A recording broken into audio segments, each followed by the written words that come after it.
খেয়েছ? কি মধুর ছোট একটা শব্দ, জ্যোৎস্নার মতো গভীর, জ্ঞানচর্চার মতো প্রাণ। খেয়েছ?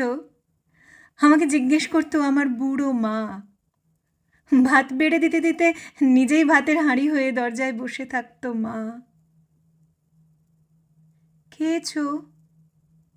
আমাকে জিজ্ঞেস করতো পরের বাড়ির কালো একটা মেয়ে। পরের বাড়ির মেয়ে নিজের বাড়ির হয়ে উঠলে আসল জ্যোৎস্না ওঠে রাতে। ক্যান্সার নিয়ে নিল তাকে। খেয়েছ?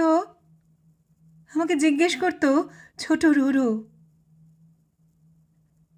সোনার খোঁজে সে এখন আমেরিকা। আমাকে কেউ আর জিজ্ঞেস করে না খেয়েছ? আমি একটা ৮০ তলা ঘরে বসে বলি, নির্জনতা, এসো এসো, আমরা দুজনে মিলে দুজনকে খাই। তারপর না হয় বলি, খেয়েছ?